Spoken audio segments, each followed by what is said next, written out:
Until now, the pop music business has been pretty straightforward. Artists spend a couple of years in garages, then they get a gig in a tiny club, get noticed, get signed to a record company, make an album, then fans go to the record stores and buy it. But what if musicians and listeners could meet directly without those middlemen? Some music fans are already doing that on the Internet Underground Music Archive. The archive was started by 2 college students. It gives musicians, especially those without much chance of a record deal, the potential to reach more than 20 million computer users worldwide on the Internet. Joe Richmond reports.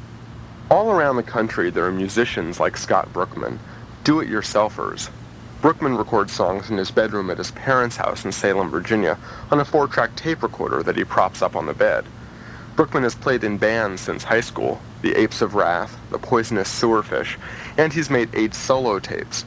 But in all that time, says Brookman, his homemade recordings have never gotten much attention from the record labels. I've had things returned, not even opened. Yeah, sure, I've tried to get labels interested, and I had given that up. But then Brookman heard about Iuma, the Internet Underground Music Archive, and he sent them one of his songs.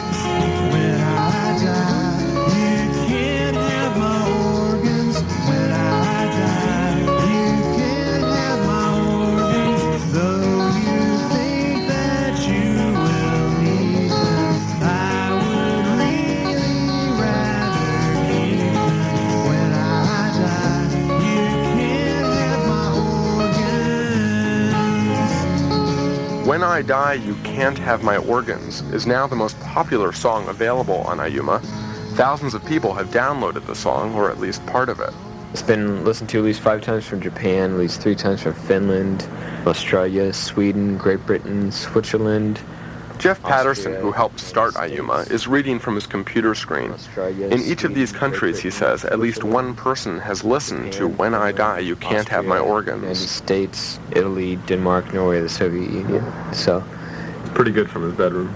Yeah, I mean, with my band, before we did this, I think maybe a total of about 6 people had even heard us, you know? And now it's like, we got a fan letter from Turkey. Jeff Patterson's band, the Ugly Mugs, was the first group on Iuma. That was back in November when Jeff and his friend Rob Lord, both computer science students at the University of California in Santa Cruz, decided to start a music service on the internet. Since then, things have taken off. Iuma now has 200 artists on its roster, and Jeff and Rob have moved their operation from Jeff's bedroom to their very own office in Santa Cruz.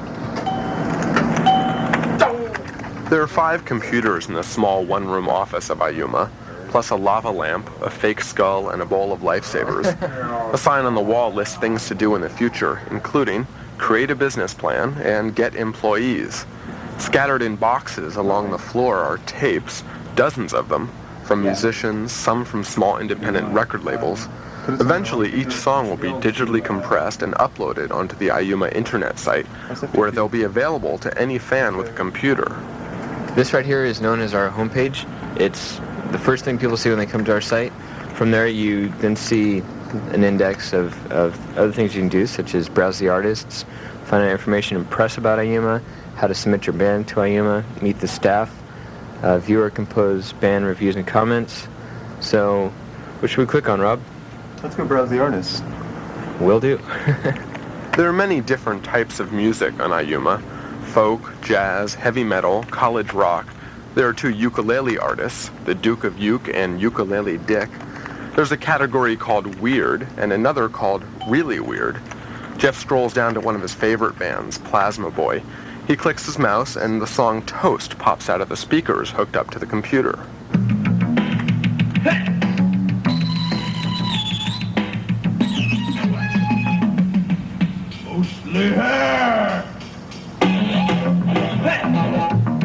All of the songs on the Internet Underground Music Archive are actually stored in a big computer at the University of North Carolina.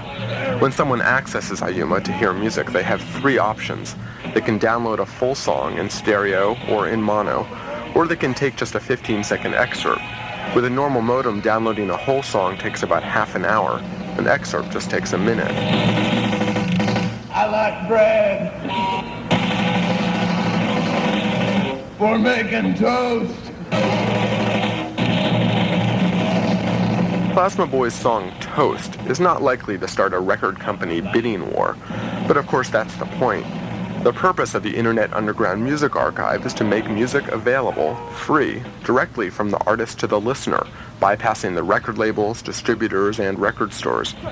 Jeff and Rob like to use the term disintermediation, cutting out the middleman. To better illustrate the Iuma mission, Jeff clicks his computer, and up on the screen appears their favorite email response, which they volunteer to censor for radio. Okay, I just want to say thumbs up to the Iuma mother, who are actually doing something that really is alternative in music.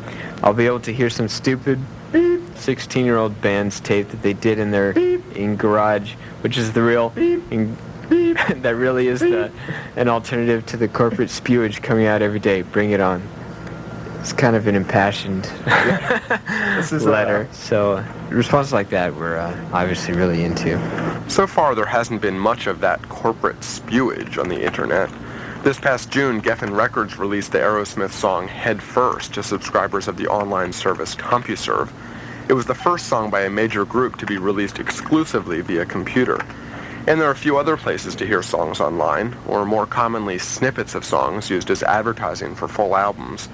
But right now, the Internet Underground Music Archive is the only place on the information superhighway where you can find an entire catalog of CD-quality music. Rob Lord wonders why that distinction has fallen on two college students. I know we surf the net and we're techno rats and that we figure out stuff and we realize that, okay, if we throw all these tools together, it's possible to do. But the fact that the music and entertainment industry hasn't been on it more than we have, I'm really curious as to why we're the ones doing this. Using the internet as a delivery system is a disaster for the industry. There's no protection. Al Teller is the chairman of MCA Music. He says that what's stopping most record companies from exploring the internet is simple: copyright laws. The current laws cover the broadcast and public performance of songs and the CDs themselves, but they don't clearly apply to transmission over the internet. For some time, music fans have been copying and sending each other songs over the internet. Al Teller says that's theft. If there was a way to ensure record companies were compensated, Teller says, he would put music up on the internet tomorrow. But in the absence of hard, fast, and powerful copyright protections, I don't want to participate. Just little snippets, I'm happy to put up little snippets. Full songs, I'm really not inclined to do that. But Teller may be more inclined in the not-too-distant future. The Commerce Department, as part of the Clinton administration's National Information Infrastructure Task Force, has released recommendations for rewriting copyright laws to protect the creators of books, movies, and music recordings when their works are distributed through computer. Public hearings begin today in Chicago and continue over the next week in Los Angeles and Washington, and Congress is expected to take action on the copyright issue sometime next year. For now, though, there's just the Internet Underground Music Archive, where musicians are giving their songs away. Iuma's Jeff Patterson says it's a good deal. Right now, the important thing for a lot of the indie bands is getting exposure rather than getting the money back. So by giving away one song, what they're actually trading is for that one song is the chance to be heard by all these people, which most bands, after they hear that and think about it, like every band on here, the reason they're on here is because they thought that was a good idea. And every day, the Iuma mail brings in more bands that think it's a good idea. So does Warner Brothers, which has contracted Jeff Patterson and Rob Lord to make available on Iuma snippets of songs by Prince, Neil Young, Madonna, and other Warner artists. Jeff and Rob have also begun charging independent musicians $75 to upload a song. But these two college students insist they aren't going corporate. Really poor bands, they say, will probably still get in for free, but they might have to wait until after exams. For National Public Radio, I'm Joe Richmond.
It's All Things Considered. Support for this program comes from this and other National Public Radio member stations and NPR. Contributors include the Anheuser-Busch Companies, dedicated to brewing quality beers and to their sensible enjoyment, Jennifer and Ted Stanley, and Apple Computer and Power Macintosh for the power to be your best. This program is a production of National Public Radio, which is solely responsible for its content. This is NPR, National Public Radio. You're listening to All Things Considered on KCRW.